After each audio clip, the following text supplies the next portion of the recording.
Olá, esse é o Expresso Educacional, podcast e videocast a partir sobre a história de São Paulo, vida educacional, sociedade e diário oficial.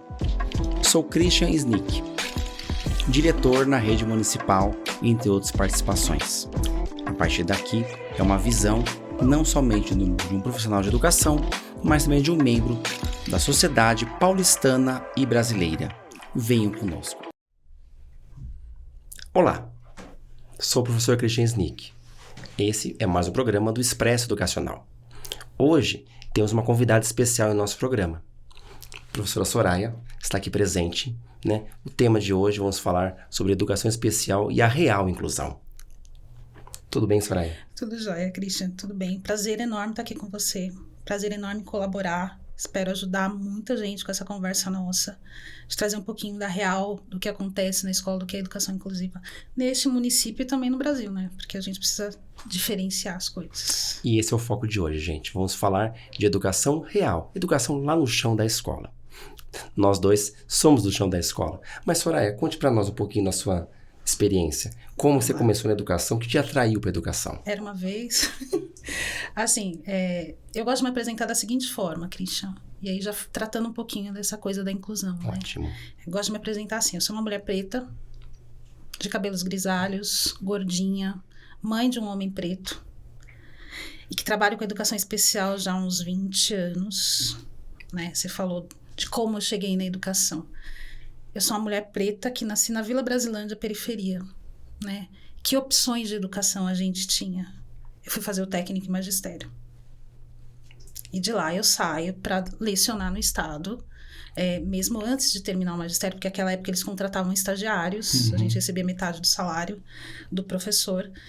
E foi assim que eu iniciei, né? Então não foi uma escolha minha, dizer, não, quero ser professora, tal. Não, fui ser professora por uma necessidade de construção social daquele período.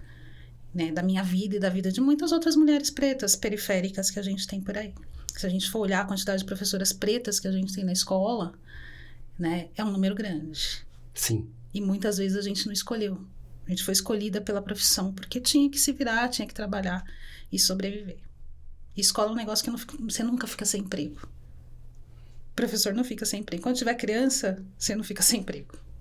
Foi isso. E a pandemia nos mostrou que as crianças estão aí e temos novos desafios, né? Estamos aqui no estúdio EP776, aqui na Casa Verde, né? Vamos falar de educação especial, pensa no Brasil e um recorte especial à cidade de São Paulo como um todo. Soraya, quando a gente se fala de educação especial, de inclusão, existem algumas confusões, algumas questões, né? E aí a gente já vai para a primeira questão que se coloca. Às vezes os colegas de rede, ou a comunidade, a sociedade como um todo, falam que aquela sala tem 30 crianças e 2 de inclusão. Como a gente pode dizer isso? É 30 mais 2? Então, né? São 32. São 32. Porque quando a gente pensa em inclusão, e aí a gente tem um erro conceitual em relação à inclusão. Quando a gente olha para a palavra inclusão, para o conceito de inclusão, é aquele lugar onde cabem todos. Sim. Todos são todos. Educação especial é uma modalidade de ensino, é outra coisa. Então, uma escola inclusiva é aquela escola que recebe todos de maneira igualitária, ensinando da melhor maneira possível a todos. Isto é, de fato, a inclusão. Então, eu não tenho 30 mais 2, eu tenho 32. E se eu for pensar que eu tenho 30 mais 2 de inclusão, então eu tenho 30 de exclusão e 2 que estão incluídos. Porque eu estou tirando esses outros 30 daqui.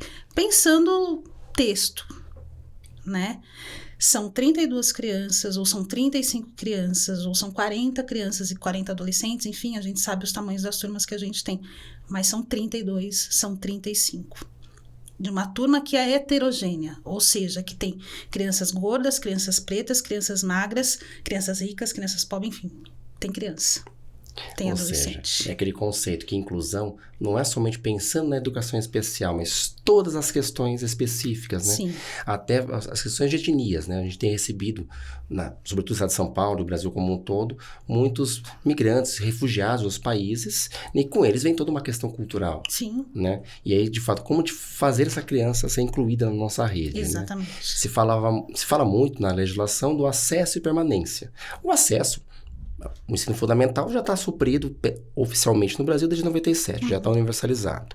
A educação infantil, pré-escola, que a gente chama de EMEI no município, né, fase final do CEMEIS, né, o Estado de São Paulo está suprido com algum atendimento pela rede parceira para poder complementar. No Brasil como um todo, mais ou menos está suprido. Bem mais ou menos está suprido, né? Creche é o grande desafio, né? São Paulo fez por via os convênios, né? Mas aí quando você tem toda essa carga de acesso, então você tem o acesso, né? Agora, a permanência, esse eu acho que é o grande desafio da escola. Porque o acesso, basicamente, seria a vaga, né? Mas a permanência, né? Como de fato essa criança vir à escola? Só ter a vaga a gente sabe que não resolve, né? Por isso, os programas que nós temos de transporte escolar, né? A própria alimentação escolar, que foi um tema aqui do Expresso um pouquinho atrás, que já está no ar, né? Que também faz parte de um processo de permanência da criança na escola. Mas, além disso, né? Aquela criança que se fala da modalidade educação especial, né? E aí vem aquela questão, tem que ser só com laudo, né? Essa figura do laudo, que a gente entende que tem uma construção histórica, mas gostaria de ouvir de você, por que tão esse papel do laudo? Então, vamos pensar legislação e direitos. Sim. Eu não gosto quando a gente fala garantia de direito, porque direito é direito, você tem que cobrar e não que garantir. Eu penso dessa forma, tá? O Estado tem que prover os direitos que estão lá postos na legislação. Quando a gente fala a chegada das pessoas com deficiência na escola ou em qualquer outro equipamento, tem algumas coisas que você precisa do documento para que ela tenha acesso. Então, vamos pensar o transporte escolar, por exemplo. Sim. Vamos pensar os atendimentos médicos, vamos pensar as terapias, os acompanhamentos. Eles exigem isso, a comprovação de que, de fato, aquele sujeito necessita daquele acompanhamento, tá? Quando eu falo escola, e a nossa legislação já não tem necessidade disso, ele vai ser atendido independente daquele documento.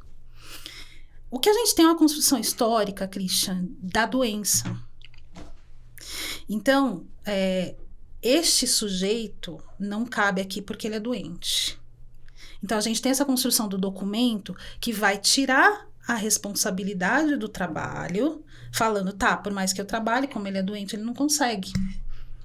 Então, a gente tem isso e tem essa exigência. Então, tem duas questões importantes aí. Primeiro, que para alguns serviços é necessário que você tenha este documento. Teve até uma discussão agora há pouco tempo, né, no governo do Estado, na Secretaria de Saúde do Estado, sobre o laudo para a pessoa com TEA. Sim. Né? Que é uma... Gente, você nasceu com TEA, você vai morrer com TEA. Acabou. Você nasceu com deficiência intelectual, você vai morrer. Não tem cura, gente. É deficiência, faz parte da constituição daquele sujeito. Então, se você tem um laudo que diz, você não precisa de outro. Né? Mas existe uma exigência para as crianças menores. Por quê? Né? E isso é importante. Quando a gente fala do bebezinho, né, a gente tem tido uma situação muito séria, Christian, da chegada de documentos constituídos muito precocemente com crianças pequenas. Então, quando a gente pensa em algumas deficiências, o TEA, por exemplo, né, que é o transtorno do espectro autista. Muito bem. Você tem, o professor Salomão Schwartzman fala uma coisa muito interessante. Em crianças pequenas, você tem sinais de alerta. Quando a gente fala de educação infantil, lá do SEI, eu tenho sinais de alerta. Ele não teve o fechamento autístico ainda.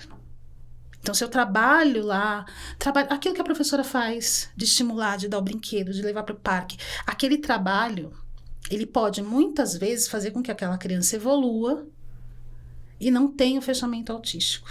Quando a gente pensa nesses laudos, isso é uma questão muito séria.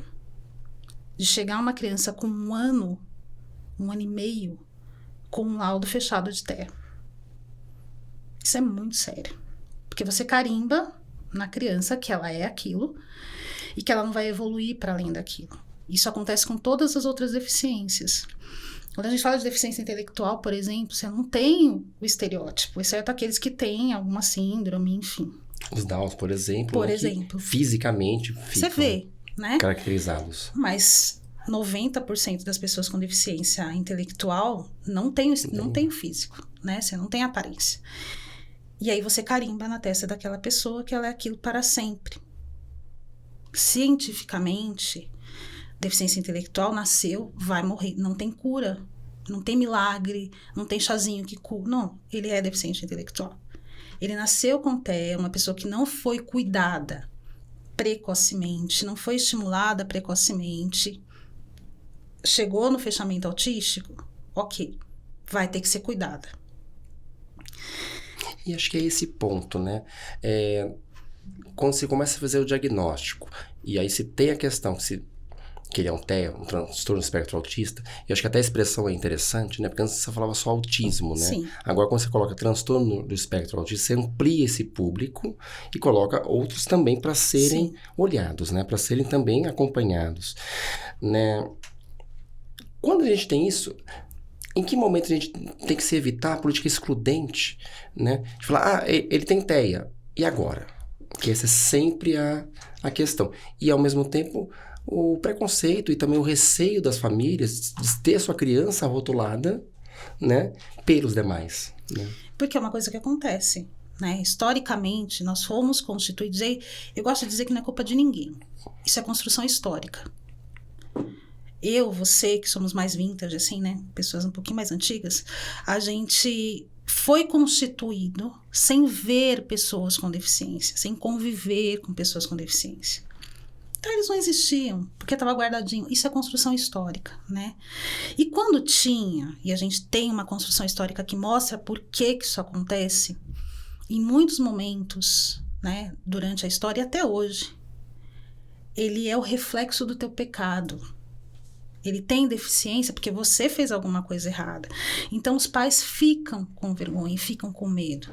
Quando você tem uma criança que tem uma deficiência, um bebê que tem uma deficiência, que vai, sei lá, um cara que não consegue ficar parado, por exemplo, né? As pessoas com TEA, ou mesmo as pessoas com deficiência intelectual, em alguns ambientes, eles se descontrolam, se descompensam, né? A pessoa fica com vergonha. Porque o que você espera de uma criancinha? Qual é o parâmetro, não sei se é essa palavra, da criança perfeita? É aquela história como a gente falava antigamente, da família Doriana, né? Exatamente. Você tem aquele perfil que é esperado, né? Há muitos anos atrás era aquela questão, família de pais criança de pais separados, opa, né? Mesma questão das deficiências como um todo, Exatamente. de qualquer outra situação, ou de qualquer outro grupo diferente, né? Exatamente. Numa etnia, no lugar que você tem ali, todos vai para homens brancos, mulheres brancas, né? Chega, por exemplo, uma pessoa muçulmana, né? Pode ser até branca, porém com outros costumes religiosos. Uma outra, né? Cultura. Outra cultura, né? E isso já traz uma sensação de excludência. Se constrói a exclusão, né? Porque a exclusão, ela é construída. Ela é socialmente construída. Eu gosto de fazer uma brincadeira que é a seguinte... E era aceita, né? Até uns anos atrás, a exclusão era uma coisa socialmente aceita e esperada, né? Exatamente. Aceita e esperada. E eu vou te dizer que hoje ainda, Christian, em muitos espaços, e muitas vezes na escola, quando a gente fala os 30+2, né? Esta é uma construção aceita ainda, infelizmente, dentro da escola. Então, não são os 30+2, são 32, né? Eu gosto de fazer a seguinte brincadeira. A gente tem o ser humano padrão, né? Vamos pensar ali, quem é o ser humano padrão? Me responde. Quem é o ser humano padrão? Existe padrão? Existe um padrão socialmente construído. Quem é o ser humano padrão? Homem. Se a gente for pensar a Declaração dos Direitos Humanos... Hétero. Homem, porque na declaração é tudo homem. Uhum. O homem, hétero, branco. E aí você já tirou a mulher, você tirou as outras etnias todas. Sim. Você tirou a pessoa com deficiência. E a gente tem um padrão de saúde constituído, em que se você não corresponde àquele padrão de desenvolvimento, você não é normal, né? Aí quando eu pergunto isso, é este o padrão. Porque se você está num ambiente, olha em volta. Ninguém corresponde a esse padrão. Ele não existe. Logo, somos todos discrepantes na sociedade. Mas, socialmente, é esse padrão que a gente busca. Na escola, quando eu vejo uma criança, sei lá, com uma perna faltando, um braço faltando, ele não corresponde ao padrão.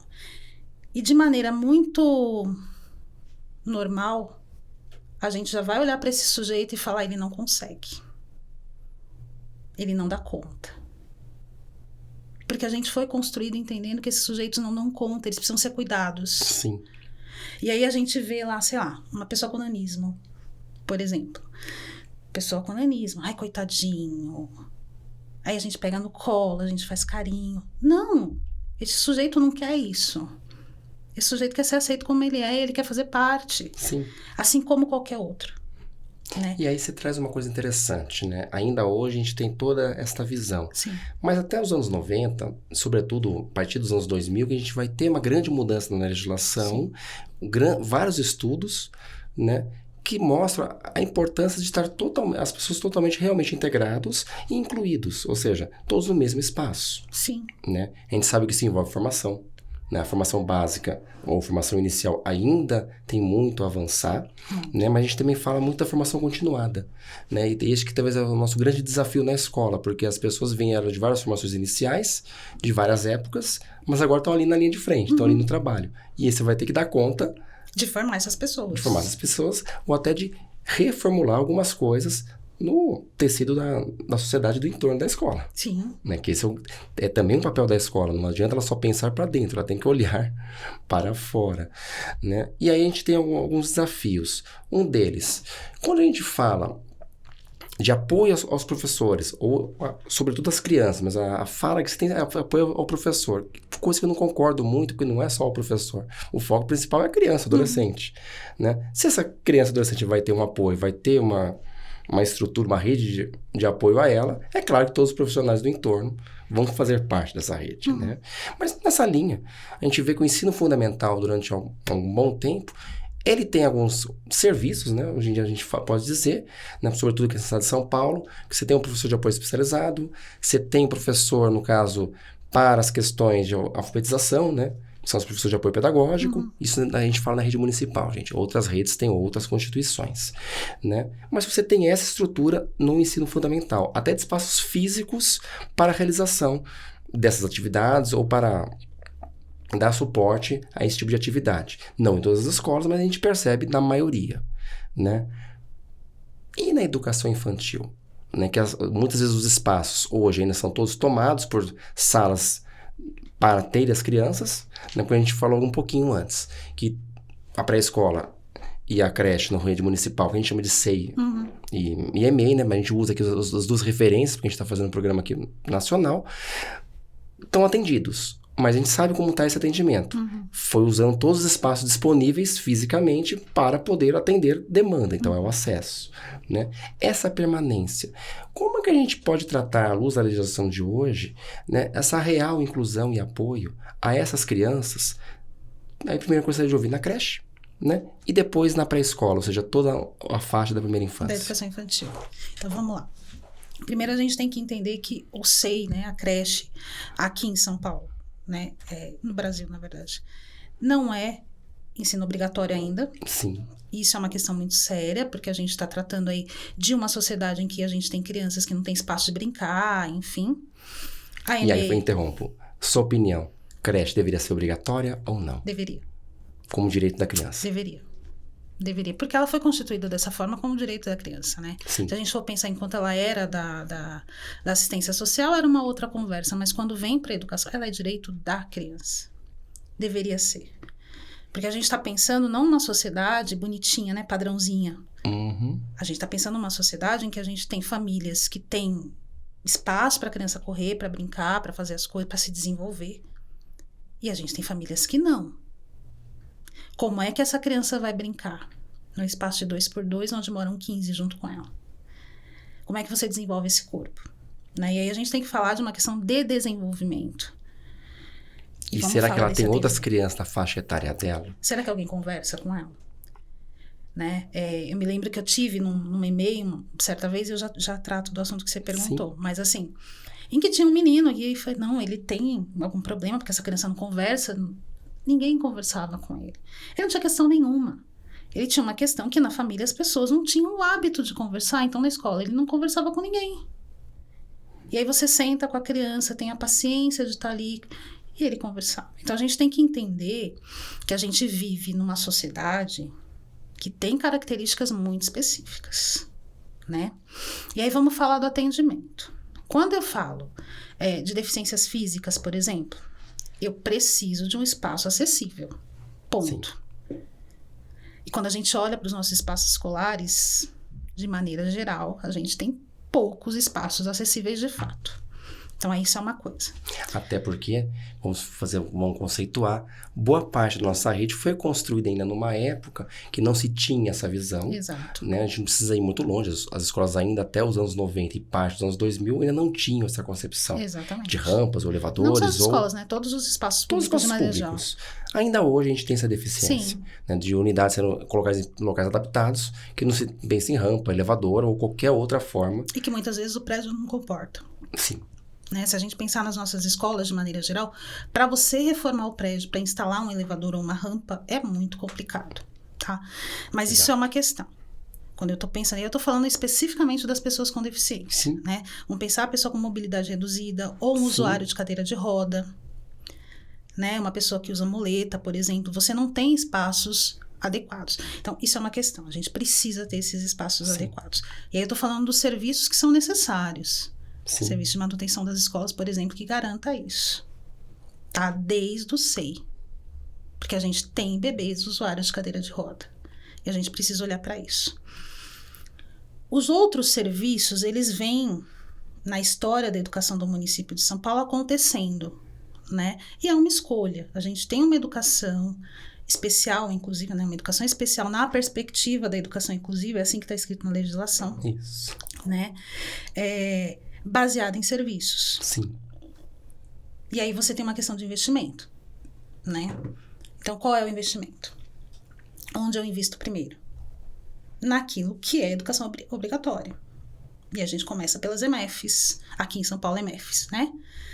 Muito bem, ensino obrigatório. Então, eu vou constituir as salas de recurso, que começaram como SAP, depois SAPNE, e aí foram Sim. mudando os nomes até chegar em sala de recursos multifuncionais hoje. Primeiro nas EMEFs. Porque ensino obrigatório e as crianças precisam dessa ajuda, tarará. A educação infantil foi ficando de lado. Uma coisa que eu quero deixar muito marcada aqui, Christian, que é o seguinte: a educação infantil, ela tem um processo de ensino que garante a inclusão de todos. Sim. É corpo, é movimento, é dança, é brincadeira. Ela garante. Sim. Né? Mas tem algumas coisas que você precisa de mais apoio. Vamos pensar numa criança cega. Vamos pensar numa criança surda. Vamos pensar numa criança com mobilidade reduzida e que precisa, por exemplo, de equipamentos para manipular lápis, para manipular colher, para aprender uma criança a se alimentar. que vai, a gente não pode dizer permanência, mas que tem um uso prolongado da cadeira de rodas. Sim. E que talvez não tenha uma perspectiva a médio prazo de sair da cadeira. Ou que nunca vai sair. Ou que nunca vai sair. Ou que nunca vai sair. Então, a gente precisa pensar nisso, né? Essas pessoas precisam disso. A gente precisa, por exemplo, do apoio da higiene. Sim. Da alimentação. Não sei. Esse é o trabalho do professor. Sim. O professor faz isso, não sei. Então, não cabe, por exemplo, o auxiliar de vida escolar, não sei. Porque é o trabalho do professor. Agora, quando eu falo numa criança... Mesmo nos casos mais severos, que envolvem sonda, por exemplo... Não, aí é uma outra história, né? Aí são as especificidades, né? São as especificidades. Quando a gente pensa em termos numéricos, não é um número tão grande. São poucos. Não é um número tão grande. Mas para esses precisariam, né? Precisaria. Minimamente de um treinamento melhor para que esses profissionais conseguissem fazer. Sim. Né? Quando a gente está falando de uma sonda de alívio, Isso. Né? Para urina, quando você está falando de sonda de alimentação, o profissional precisa do treinamento. Sim. E aí, na minha opinião, cabe a parceria educação-saúde. É extremamente necessário. A gente sabe de todas as fragilidades das duas áreas, mas é extremamente necessário. Né? Quando a criança cresce um pouquinho mais, já na EMEI, a gente tem essa figura, que é a pessoa que alimenta, que transporta a criança de um lado para o outro, que faz as trocas, que faz a higiene da criança, que é o AVE aqui em São Paulo. E a gente está falando de São Paulo, né, Christian? Vamos pensar que vamos o resto dizer, do Brasil...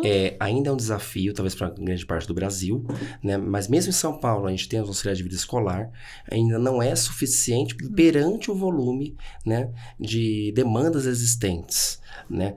Uma coisa que eu acho que é bacana, como a educação infantil, a parte da pré-escola, se tornou obrigatória há alguns anos, então essas crianças que estavam guardadas, escondidas, né, vamos dizer assim, Literalmente. né, agora elas estão nos equipamentos educacionais. E tem que estar. Né? E que bom que estejam. Né? E aí você vai ter uma demanda maior. Mas que bom que tem essa demanda já na educação infantil. Sim, porque você já constrói o caminho fundamental. Exatamente. Você constrói um processo. Não só dos próprios equipamentos, da própria educação, dos professores, mas principalmente das outras crianças. Sim. Né? Existem estudos diversos que falam dos benefícios da convivência. Da convivência entre as pessoas das mais diversas espécies, né? Seres humanos dos mais diversos tipos. Isso é benefício. E a gente percebe, né, na rotina da educação infantil, né, que as crianças têm uma... Na educação infantil, sobretudo, tem uma forma de acolhimento maior do que os demais, até por causa da faixa etária, daquele momento que estão, da própria configuração da educação infantil, né? Não é nenhum demérito em relação ao ensino fundamental, mas é por causa exatamente da faixa de desenvolvimento da criança, né? Isso é uma coisa que é aprendida, né, Christian? Sim. O preconceito, a exclusão, ela é aprendida. E na escola a gente tem obrigação de garantir que ele não aconteça, que é para que esse sujeito não aprenda. Porque no mundo ele vai aprender. No mundo ele vai aprender que não tem rampa para todo mundo. Logo, se não tem rampa, aquele sujeito não cabe ali. Eu penso que a gente tem que olhar para um outro lado. Não é o sujeito que tem que se adequar aos espaços e aos processos. São os espaços e os processos que tem que se adequar a esse sujeito, porque ele tem o direito de estar ali. Sim. Né? Eu penso que esses espaços são deficientes. Né? Quando a gente fala de deficiência, se a gente for olhar para a pessoa com deficiência, vamos pensar uma criança pequena que não tem as pernas. Você já deve ter visto em escola de educação infantil. Já. Você dá 10 minutos, o cara tá correndo a escola inteira. Você tem que correr atrás dele, ele se arrastando. É a vida dele, ele é daquele jeito e ele vai continuar sendo daquele jeito. Cabe a nós tirar esse véu do preconceito. Os adultos levam isso. Isso é muito sério. A gente tem uma legislação que garante, a gente tem uma legislação que diz do direito desse sujeito de ocupar esses espaços. A gente tem serviços, né? A gente estava falando dos serviços, eu falei da figura do AVE, que é essa pessoa que cuida da higiene, da locomoção e da alimentação das pessoas com deficiência, mas a gente tem a questão do atendimento educacional especializado, né? Que, para muitos sujeitos na educação infantil, de fato não é necessário. Porque a educação infantil garante boa parte disso. Mas se eu tenho um sujeito que precisa, por exemplo, aprender a utilizar um engrossador de lápis para ele conseguir pintar. Se eu tenho um sujeito que é cego e que precisa do pré-braille para quando ele entrar no fundamental, ele aprender o braille, aprender a usar o braille. Se eu tenho um sujeito surdo que precisa aprender libras, né, eu preciso do atendimento para ele. E é na sala de recursos, aqui em São Paulo, sala de recursos, que ele vai ter isso. A sala de recursos é para eliminar a barreira de processo de aprendizagem.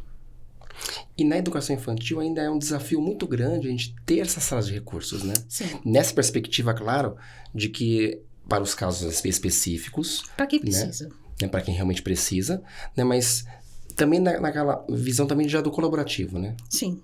Né? Não é somente na sala apartada dos demais, né? Sim. Existem atendimentos que você precisa apartar para poder ensinar.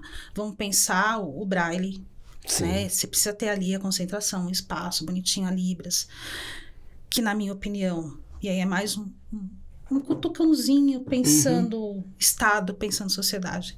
Libras devia ser matéria. Devia ser disciplina obrigatória em todas as escolas. Todos os sujeitos, assim como aprendem inglês, tinham que aprender Libras. É a segunda língua do Brasil.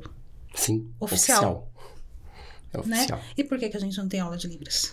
E mesmo na formação básica, a gente voltar na faculdade, a gente tem as cargas horárias muito reduzidas. Sim. Só para constar a obrigatoriedade de... Para cumprir. Para cumprir. Que é vergonhoso, na minha opinião. Né? Uma outra questão que a gente falava um pouco antes da gente começar a conversar, a questão da formação básica do professor, a carga horária de didática e metodologia, que é o que garante de fato que esse professor consiga trabalhar com turmas heterogêneas. Sim. Porque ele vai ter instrumental para isso. Uma coisa que a gente tem e que é muito séria, penso eu, né, em relação à educação inclusiva, à educação especial, é que o professor tem aí, a sociedade de maneira geral, eu não vou colocar o peso nas costas só do professor, não, né? Que esse sujeito tem que ter uma formação gigantesca, específica para isso. Não, gente. Eu tenho que ser formado para ensinar. Eu tenho que ser professor. Eu tenho que saber ensinar. Se eu sei ensinar, eu ensino qualquer um. Eu não preciso saber que o cara com deficiência intelectual tem isso, tem aquilo outro. Não, eu tenho que olhar para ele, analisar esse sujeito, fazer uma avaliação diagnóstica correta. E a avaliação diagnóstica não é só saber ler e escrever. Se eu estou pensando em educação infantil, é do que ele gosta, do que ele não gosta, como que ele gosta de correr, como que ele gosta de brincar. Faço essa avaliação diagnóstica. E a partir disso, eu vejo quais metodologias são mais adequadas, que processos didáticos são mais adequados. E aí eu consigo ensinar qualquer sujeito. Independente, eu brinco muito, né? Se ele é verde, cor de abóbora, se tem perna, se não tem. Não importa. Mas a gente tem, sim, uma questão que é muito séria, que é na formação básica. E aí vem uma questão. A formação básica, a gente tem concordo plenamente contigo, né? Tenho diversas críticas a como está, até por causa das grades, como estão colocadas, e as mudanças sobretudo todas de que ocorreram pedagogia, nos últimos tempos, né? As perdas das habilitações. Sim. Lá em 2006 foi uma das maiores perdas que tivemos, né? Quem não lembra, pedagogia, antigamente a gente tinha um curso geral e no último ano da faculdade a pessoa escolhia. Então, ou administração escolar, que o nome ainda era esse na época, hoje a gente fala de gestão. Na época a gente falava de deficiência mental, tudo, porque eram os nomes da época, a gente trocaria os nomes hoje em dia, Sim. como os cursos que foram se trocando, né? Tinha para orientação educacional, tinha especificamente para ser professor de educação infantil ou do ensino fundamental nos anos iniciais, enfim. Você tinha um pouco mais aí de aparato. Bom, pensar que a gente tinha cursos de 4, 5 anos, hoje Sim. os cursos têm 3, né? Então a gente tem, de fato, uma formação que foi diminuindo em qualificação. E aí a gente precisa da formação continuada para tentar dar conta disso, que é o que você falou ainda há pouco, né? É importante que os professores discutam nas escolas. Existem N teóricos, né? Mas se a gente chega para muitos professores recém-formados, por exemplo, e fala, tá, vamos falar de zona de desenvolvimento proximal, fala de Vygotsky. Ele não vai saber o que é.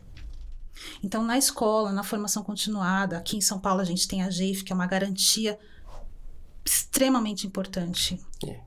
Nacionalmente Luta você tem aquele 1/3, né? Sim. Que também não é uma garantia geral. Você fala da GEIF, né? A GEIF, gente, é um momento que os professores da prefeitura têm, né? Que a carga horária, que é uma carga horária ampliada de formação. É idêntico quem tem a carga menor, o tempo que fica com a criança. O que muda é o tempo de formação. Isso. Ainda uma luta muito em São Paulo, que se tem, né? É que a jornada inicial, que é a JBD, ela também tenha garantido esse espaço de formação, porque ele não está realmente respeitando a lei nacional. Já em SEI, aqui em São Paulo, as creches, né, isso está garantido, porque Sim. todos os professores têm jornada única e têm o seu momento de formação ali garantido. Extremamente necessário. Né? Eu diria que esse talvez é uma discussão bacana, porque se fala muito do professor em SEI, mas todos estão garantidos na sua jornada de formação. E é importante, porque quando a gente pensa a pessoa com deficiência, e aqui vou trazer a pessoa com deficiência de novo, este professor precisa deste espaço para estudo. Não necessariamente para o estudo da deficiência, porque não precisa ser especialista na deficiência, como eu disse ainda há pouco. Mas ele precisa ser especialista no ensino. Esse espaço de estudo garantido... Processo do ensinar, né? Exatamente. Você está garantindo para esse professor a sua formação continuada. Então, vamos discutir aquilo que está pegando na escola. Eu não sei fazer isso, eu não sei fazer aquilo. Tá, vamos procurar quem sabe para nos ensinar e a gente conseguir fazer. Até porque, já que é uma formação continuada, ela tem que ser no foco da coletividade. Exatamente. Não adianta eu preparar somente. E a expressão preparar também é complicada, porque preparar parece uma coisa só para um momento, né? Sim. Acabou, joga fora, Sim. né? Mesma coisa quando a gente fala portador de deficiência. Sim. Ninguém porta deficiência, você porta alguma coisa que você tira, né? Você pega e Pessoa tira. que não tem as pernas, ela é portadora de... Por quê? Ela tem tirou uma a perna, guardada, vai ela guardou a guardar. perna, escondeu ele guardadinho? Exatamente. Né? A gente tem uma questão de linguagem muito séria, Sim. que tem a ver com o processo formativo, né? Tem a ver com o processo social excludente também. Sim, construção social, construção histórica, a gente acabou de falar, né? Sim. É natural eu esconder a pessoa com deficiência, porque eu fui criado achando que aquilo é culpa minha. A gente tem muitas mães, e é uma coisa que a gente precisa falar quando a gente fala de educação especial e da presença da pessoa com deficiência na escola, que é do sofrimento dessas famílias. Muitas vezes a gente ouve Sim. que a culpa é dele porque não procurou o serviço de saúde, que a culpa é dele porque não está fazendo acompanhamento. A culpa é dele, é sempre dele a culpa. Não, a gente tem uma sociedade que tem essa dificuldade. E esse pai, que já tem uma questão, puxa, eu gerei uma criança com deficiência, pensa o peso. Isso é muito sério. E quando a gente ainda traz palavras difíceis para esse desenho, seu filho é isso, seu filho é aquilo, seu filho é aquilo outro, não traz o pai para a escola, por exemplo, para falar, olha, seu filho evoluiu nisso. Né? E aí a gente tratando da educação infantil, é o período em que a criança tem o maior potencial de desenvolvimento, do 0 aos 3. Na minha opinião, é uma das etapas mais importantes da escolarização. Por isso eu acho que tem que ser obrigatório. Porque do 0 aos 3 a criança é esponja, ela tem muito mais neurônio.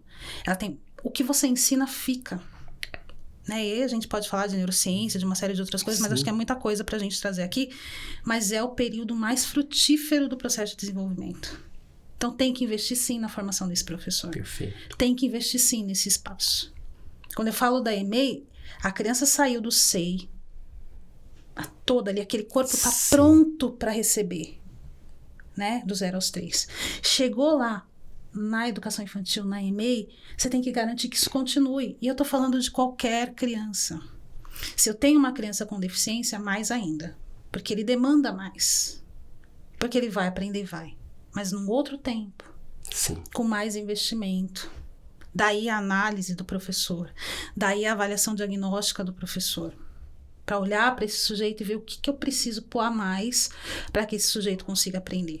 Daí a importância de já ter muitas vezes constituída essa sala de recursos para apoiar ainda mais esse trabalho. Quando houver necessidade, sem dúvida. Quando houver necessidade. E aí me veio uma questão, que daqui a pouco vamos entrar no ensino fundamental, mas uma questão importante. Você ficou uns anos no Cefai. Sim. Né? Nós temos aqui em São Paulo, nas diretorias regionais de educação, esses núcleos, né, que são os centros de formação e acompanhamento à inclusão, né, que é um caso no Brasil inovador, ainda hoje inovador, infelizmente. E eu digo infelizmente porque dizer que a cidade de São Paulo tem isso, ainda é inovador, há mais de 10 anos. Nossa, é um absurdo. Né? Devia ser uma coisa corriqueira em qualquer rede, mas enfim, não vamos entrar nessa seara. Mas quais os grandes desafios, pelo tempo que você esteve no Cefai, mesmo na área pedagógica, nas diretorias, né, para apoiar as unidades educacionais? Né? E aqui a gente não faz uma crítica ou uma fala bacana para os governos que nós temos, porque os governos vão mudando, mas as políticas educacionais muitas vão em continuidade. Sim. Até porque a nossa legislação, na perspectiva inclusiva, é de 2016. Isso. Né? Isso. Nós já se passaram outros governos diferentes do que estavam, mas a política se mantém, se evolui, se modifica alguma coisa, mas basicamente é essa que nós temos. Quais os grandes desafios, né? E qual o olhar que acaba se tendo, né? E as dificuldades que se tem para que o que está sendo colocado nesses órgãos consigam atingir as escolas e elas também bem percebam o seu papel, né? E em que espaço existe isso? Porque também para isso existir tem que ter um espaço, tem que ter a estrutura, né? E aí vem uma provocação simples que a gente sabe que tem aqui em São Paulo. Nós temos, né? Isso os sindicatos comentam, a grande dificuldade de deslocamento desses profissionais para as unidades educacionais. E eu falo aqui enquanto sindicalista, apresentador do programa também, claro. Aqui também tem isso, né? Que, tanto na questão do Cefai, quanto na questão pedagógica, quanto na questão da alimentação, né, quanto até da questão da engenharia, ou seja, a necessidade de deslocamento desses profissionais até as unidades educacionais. Né? A gente tem muitos desafios aí. Né? Trabalhei no Cefai, iniciei no Cefai com o pai, professor de acompanhamento à inclusão, depois me tornei coordenadora do Cefai. E a gente tem muitos desafios. Primeiro, na garantia desses serviços para todos os que precisam. Tá. Porque você tem o serviço, tem a garantia legal desse serviço, existe a necessidade, porque a gente tem público para isso. E aí vamos falar... Eu não sei o número exato em São Paulo hoje, mas a gente deve estar por volta de 20 mil estudantes com deficiência, deve estar alguma coisa por aí, matriculados na rede. A gente tem 1 milhão de alunos, 20 mil é mais ou menos essa porcentagem. E esses 20 mil são aqueles considerados que estão com os laudos. Isso. Ou os laudos, ou algumas situações que não necessitam do laudo, mas aqueles que estão registrados formalmente no sistema. Estão registrados formalmente. Que é o que a gente tem, né? Então, no sistema de 1 milhão e quase 100 mil crianças e adolescentes e bebês, nós temos 20 mil. Por volta disso. Não vou te dizer o número exato, porque eu corro risco de incorrer em erro aqui. Mas é mais ou menos isso. né? Então, vamos pensar que por região, aqui na região da Freguesia Brasilândia, que é onde eu atuei bastante tempo, enquanto eu estava no Cefaz, a gente tinha por volta de 2.000 estudantes com deficiência matriculados do SEI ao 9º ano, né? Do 0 ao 9º ano. Muito bem. Então, é muita criança. Sim. Nem todos eles precisam desses serviços, né? Mas alguns precisam. E a gente teria que ter, é direito. Sim. Tem que ter. Mas existe aí essa dinâmica da dificuldade. Você tem um contrato, e a gente está falando de política pública, você sabe como é que é difícil para se constituir isso. Então, você não tinha um número que desse para atender todos, né? A gente tem um número de alunos para o AVE, que é Auxiliar de Vida Escolar, atender, que é de 6 crianças por período. Então, vamos imaginar se você tem 6 usuários de cadeira de roda que utilizam fralda para uma única pessoa cuidar. É muita coisa, né? Esse é um desafio. A quantidade de salas de recurso, né? Em tese, no mundo ideal, todas as escolas de ensino fundamental tinham que ter a sala de recursos. Nem todas têm. E às vezes tem, mas não tem profissional. Exatamente. Que é uma outra questão, né? Aqui em São Paulo, o município ofereceu várias vezes formação em nível de pós-graduação, que é o que a gente tem hoje, como você falou. Na graduação de pedagogia antes a gente tinha, agora a gente não tem mais. E aí, assim, você tem aí vários cursos de formação. Então, a gente tem muitos professores formados em alguma deficiência, mas que não acessam a sala de recursos. Então, em todas as regiões de São Paulo, a gente tem várias salas de recursos sem professor. E isso é um problema. E eu estou falando aqui só do ensino fundamental, nem estou chegando na educação infantil. Porque a gente tem poucas salas de recurso abertas na educação infantil, algumas ainda com professor, mas são muito poucas. Isso, cidade, né? Cidade. Não estou nem falando território. No nosso território, a gente tem... não vou lembrar o número exato, mas me parece que nenhuma das salas da educação infantil tem professor. Né? Então, isso é um problema. Porque se eu tenho estudantes que precisam, eu deveria ter o serviço ali para atender. Para atendê-los. Né? Existe uma modalidade na legislação, que é o professor que trabalha em colaborativo. Esse nome é um nome meio equivocado, assim, mas é o que está na legislação, que seria o professor que trabalharia em trânsito, né? Em várias escolas, atendendo ali as crianças. Uma ideia interessante. Mas aí você falou do trânsito dos professores, né? A gente tem uma outra questão, que é o transporte desse profissional até as escolas, que também seria uma garantia do serviço e que a gente tem essa dificuldade na cidade inteira. Então, a gente tem políticas que elas sofrem por conta dessa efetividade do serviço. Perfeito. Para a gente poder encerrar, vamos fazer um pinga-fogo, como a gente diz, em alguns programas, que são algumas perguntas de breve resposta. Um intelectual, ou um autor, ou uma autora da educação. Vou tratar Vygotsky. Sou vigotskiana, para mim, Vygotsky. Pensando na educação especial, a professora Ana Augusta Soares Sampaio de Oliveira, professora Ana Augusta da Unesp. Para mim, uma referência. Professor Sadao Omote, também, outra referência pensando em educação especial. Um livro bacana.